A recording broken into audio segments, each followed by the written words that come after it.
ada surga, ada neraka. Nah, ini surga dan neraka ini adalah maksud yang dimaksud oleh Allah, yang dikehendaki, yang memang menjadi program Allah keduanya. Kemudian cara Allah memasukkan atau mengisi surga dan neraka ini, caranya yang pertama memerankan nabi atau rasul, nabi. Nah, nabi ini ditugaskan oleh Allah itu untuk mencetak manusia yang layak masuk ke dalam surga. Nah, cetakannya, ukurannya, yaitu nabi yang difasilitasi dengan 4 syarat, yaitu syidik, amanah, tabligh, dan fatonah. Nah, kemudian nabi ini bagi kita sebagai manusia umat yang beragama Islam, di dalam Al-Quran dijelaskan, laqad kana lakum fi rasulillahi uswatun hasanah liman kana yarjullaha wal yawmal akhir wa zakarallaha katsira. Sungguh keadaan Rasul Allah itu bagi kamu semua uswatun hasanah, yaitu tauladan yang baik atau contoh atau ukuran atau sampel. Ya, jelasnya ukuran. Jadi Rasul diperankan oleh Allah, diutus menyebarluaskan rahmat ke seluruh alam itu dengan difasilitasi, yaitu alat tadi, sidik, amanah, tabligh, fatonah.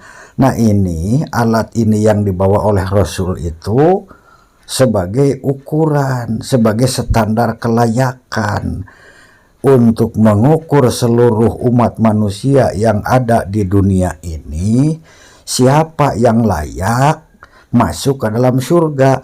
Nah, ukurannya atau cetakannya adalah utusan Allah, yaitu nabi.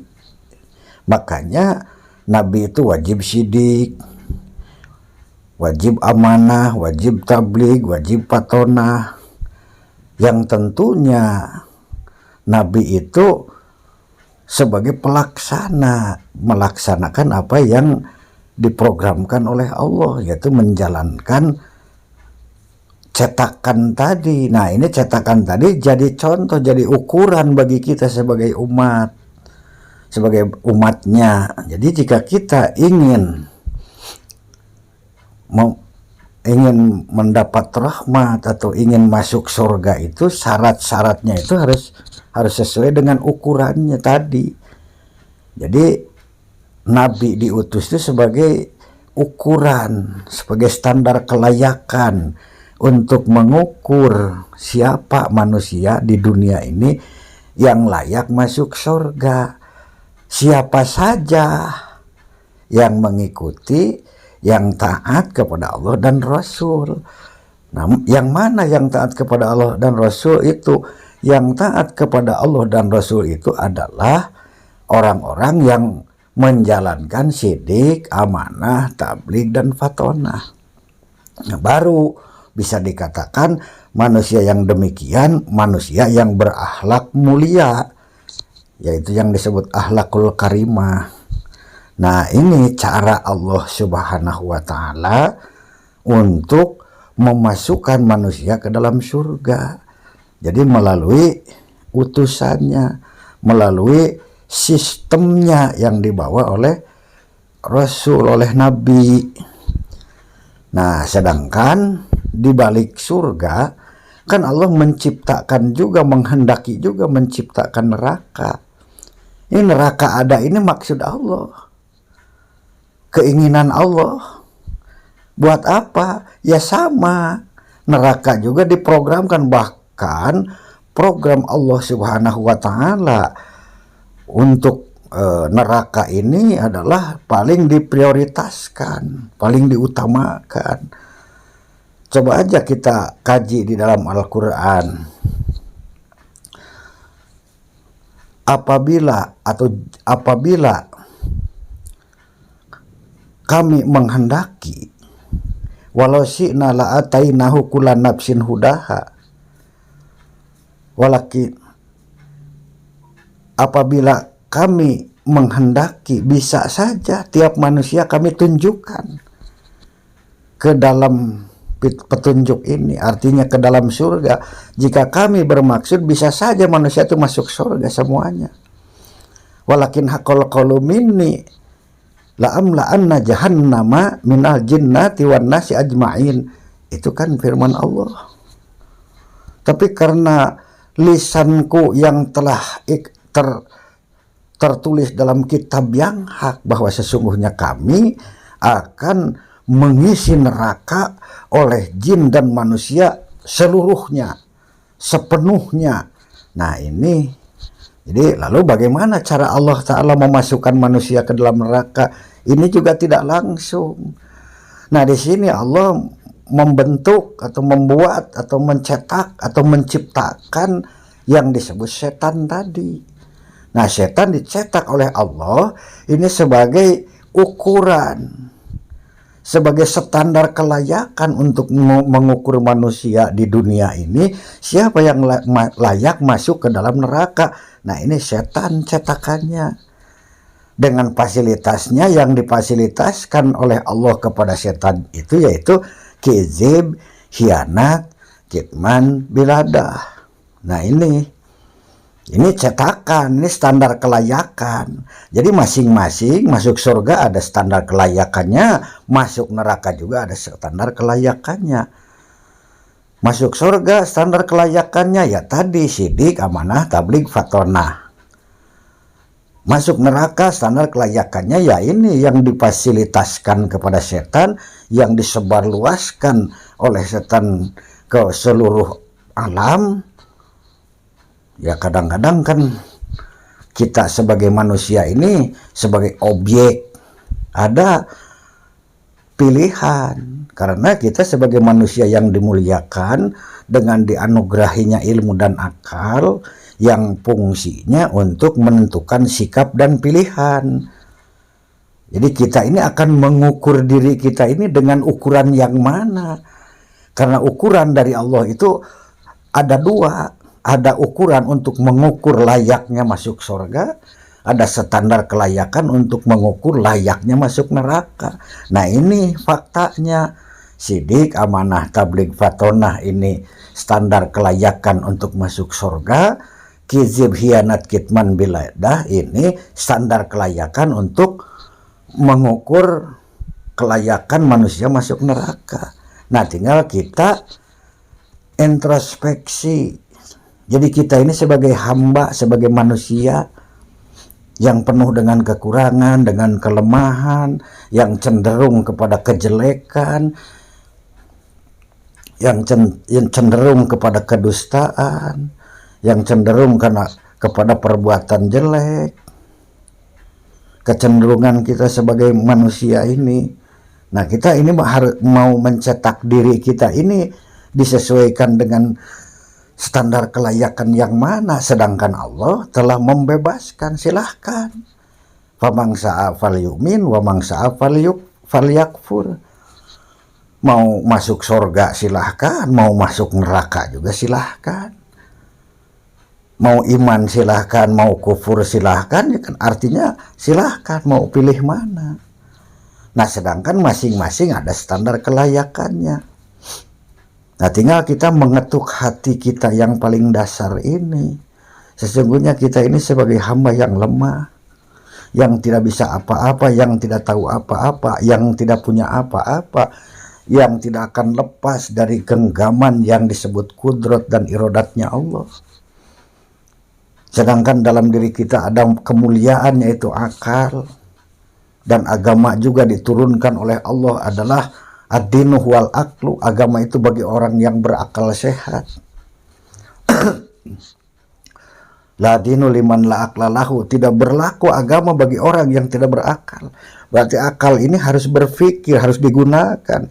Karena kalau akal kita tidak digunakan, maka dalam ayat Quran berapa banyak ayat menjelaskan atau menegur kita sebagai manusia. Afala taqilun, afala taqilun, afala tatafakkarun. Artinya akal ini harus digunakan untuk berpikir, untuk merenung. Oh, di depan kita ini ada dua jalan yang lurus. Ada dua pilihan hidup ini. Antara sorga dan neraka, antara bahagia dan celaka. Tinggal kita merenung langkah kita ini mau kemana.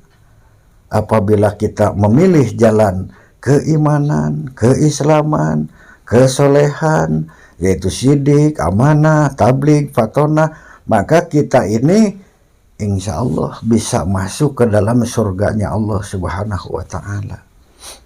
Tapi kalau kita yang cenderung kepada kizib, kepada khianat, kepada menyembunyikan kebenaran, kepada kebodohan, kan itu sebetulnya itu selera dalam diri kita yang lebih dominan, yang lebih dahsyat sebetulnya. Keinginan terhadap kebaikan kadang kurang tumbuh, tapi yang paling tumbuh dalam diri kita sebagai manusia itu terhadap kejelekan, terhadap kedustaan. Dan ini program Allah tidak akan gagal, tidak akan salah. Sorga itu walaupun disediakan sistemnya, tapi kuotanya ini penuh dengan keterbatasan. Bahkan dalam Al-Quran dijelaskan, bal aksarohum la yu'minun. Sesungguhnya kebanyakan manusia tidak beriman. Qalilam matashkurun. Hanya sedikit orang-orang yang bersyukur. Nah ini kepastian yang bukan main-main, karena Al-Quran itu adalah perkataan yang dijamin tentang kebenarannya. Nah untuk itu ya marilah kita sama-sama untuk merenung, untuk mempelajari, untuk mengkaji, untuk menghayati, agar kita ini dapat menaklukkan sifat-sifat setan yang ada pada diri kita. Karena sifat-sifat tadi itu baik syidik, tabligh, amanah, fatonah sesungguhnya ada dalam jiwa kita, juga dalam diri kita. Kizib, hianat, kitman, biladah juga ini lebih dominan, tumbuh dalam diri kita dengan sendirinya. Nah, jadi tugas kita ini adalah berjuang itu atau jihad itu menaklukkan yang dominan tadi, yaitu kizib, hianat, kitman, biladah. Jadi kadang-kadang kita terlalu banyak memberikan peluang kepada dorongan dari diri kita sendiri yang disebut kizib, dusta. Coba aja, kadang dalam keseharian di dalam kehidupan kan lebih seneng kalau sudah berbicara dengan penuh kedustaan di dalam segala hal. Padahal yang nyuruh nggak ada, apalagi yang bayar, yang ngajak juga nggak ada. Tapi otomatis itu untuk berbuat kejelekan, yang disebut keburukan, kejelekan, kezoliman, kemaksiatan itu dalam diri kita itu sudah tumbuh subur. Nah, sedangkan sistem di sebelahnya, sistem rahmatnya Allah, ini kan syidik, amanah, tabligh, fatonah, walaupun ada dalam diri kita ini, tapi kan ini kurang dominan. Kadang kita diseru untuk berbuat kebaikan, kadang-kadang kan kita masih banyak menyodorkan beraneka ragam alasan. Apalagi kalau tidak ada yang nyeru, apalagi tidak ada yang mengajak, diajak juga susah untuk berbuat kebaikan. Nah, di sini yang harus kita sadari. Jadi sebetulnya dengan memikirkan diri sendiri juga sebetulnya dari detik ke detik itu tidak ada kesempatan untuk menilai apalagi memvonis diri orang lain. Nah, ini program Allah Subhanahu wa taala atau sistem yang diciptakan oleh Allah Subhanahu wa taala. Jadi di sini bisa disimpulkan, jadi bisa dimaknai gitu. Ini kesimpulan yang saya gali atau yang saya hayati, yang saya renungi. Jadi wajhullah itu sabilul maksud. Jadi wajhullah, wajhun lillah, wajah Allah sabilul maksud. Jadi perjalanan yang dimaksud oleh Allah. Nah, ini ada dua, itu rahmat dan laknat. Nah, ini rahmat dan laknat ini adalah dalam satu sistemik Allah Subhanahu wa taala.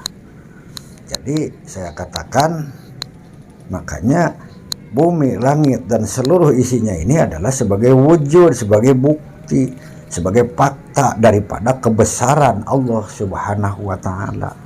Maka untuk itu marilah kita mulai berusaha, atau marilah kita merenungi diri kita masing-masing untuk memperbaiki diri kita masing-masing. Nah, kita hidup bernegara juga demikian. Indonesia satu nusa, satu bangsa, satu bahasa, itu satu. Jadi jika kita sudah menyadari bahwa kita ini adalah satu, ya harusnya saling hargai, saling hormati, saling junjung tinggi. Kalau masalah kebatilan, kedurhakaan, kemaksiatan, jangankan memikirkan yang lain, sebetulnya diri kita juga masih dipenuhi dengan perbuatan-perbuatan kedurhakaan itu. Nah, makanya alangkah baiknya dengan kita diskusi atau kita ngobrol atau kita berintrospeksi untuk membaca diri kita masing-masing. Mudah-mudahan aja kita sebagai hamba ini menjadi hamba-hamba yang mampu untuk melaksanakan sidik, amanah, tabligh, fatonah. Jadi jangan sampai ada istilah, wah itu mah nabi, kita mah nggak bisa melaksanakan itu. Ya, itu terserah. Kalau nggak bisa melaksanakan sidik, amanah, tabligh, fatonah, ya silahkan. Yang mudah, kitib, hianat, kitman, biladah, ini kan mudah dikerjakannya. Cuman apakah akan demikian kita ini? Kan kita sebagai umat Nabi, bahkan kita ikrar janji sanggup taat kepada Rasul. Berarti kita harus optimis, harus ada kemauan yang keras, ada kemauan yang kuat untuk mencoba belajar gitu, seoptimal mungkin untuk menguji coba sampai di mana kemampuan kita untuk mengikuti, mentaati Allah dan Rasulnya ini. Nah, itulah, mudah-mudahan bermanfaat. Ini hanya sekedar renungan, hanya sekedar tafakur atau menganalisa tuntunan Allah Subhanahu wa taala dan Rasulnya, yang khususnya buat kepentingan saya sendiri, yang sudah saya katakan bahwa saya sendiri ini adalah orang yang tidak jelas di hadapan Allah. Karena ya kadang-kadang berbuat kebaikan, malah seringnya buat keburukan. Jujur aja, aslinya itu bahkan lebih banyak berbuat keburukan daripada kebaikannya. Berbuat sekali kebaikan, keburukan berapa kali. Nah, itu kadang-kadang kita kurang menyadari gitu hal itu. Padahal kalau kita jujur pada diri kita sendiri, sesungguhnya ya saya ini, makanya saya katakan, 99% saya ini adalah terjamin dengan nerakanya Allah Subhanahu wa taala. Tapi walau demikian, Allah memberi toleransi, la taqnatu mir rahmatillah, jangan berputus asa dari rahmatnya Allah. Artinya terus selama hidup berjuang, belajar, berusaha untuk menjalankan sedapat mungkin yang disebut sidik, amanah, tabligh, fatonah. Nah, itu adalah akhlakul karimah, akhlak yang mulia, yang oleh para pejuang dan tokoh-tokoh kita dulu, nah diambil kesimpulannya, yaitu jadi dasar negara kita yang disebut Pancasila. Coba aja renungkan, Nabi itu sebagai penyempurna akhlak. Innama bu'istu liutamima makarimal akhlak. Sesungguhnya aku diutus untuk menyempurnakan kemuliaan akhlak. Mana akhlak mulia? Kalau kita simpulkan, kesimpulan orang yang berakhlak mulia itu satu, tauhid, artinya bertuhan. Kedua, berperi kemanusiaan. Coba Nabi lihat, jangankan kepada saudara, jangankan kepada sahabat, jangankan kepada umat, kepada manusia yang meludahinya pun sakit ditengok, tidak punya makanan dikasih. Walaupun Yahudi, Nasrani, itu kan berperi kemanusiaan, ya beradab. Nah inilah, jadi kalau saya, prinsip saya sendiri, jadi Pancasila ini adalah sebetulnya mengambil dari kemuliaan akhlak, memaknai daripada kemuliaan akhlak. Jadi kalau Pancasila diterapkan kepada akhlak seluruh bangsa ini, insya Allah manusia akan rukun, damai, tentram, aman, sejahtera, makmur, bahagia, bahkan betul-betul merdeka zahir batin, merdeka dunia akhirat. Ya, mudah-mudahan aja kita sebagai hamba-hamba Allah Subhanahu wa Ta'ala yang mendapat rahmat dan pertolongannya, yang selamat dunia dan akhiratnya. Amin ya rabbal alamin. Mohon maaf dari segala kekurangan. Ini hanya sekedar curhat aja, mengemukakan apa yang menjadi gejolak dalam hati dan pikiran saya. Mohon maaf sekali lagi. Semoga bermanfaat. Assalamualaikum warahmatullahi wabarakatuh.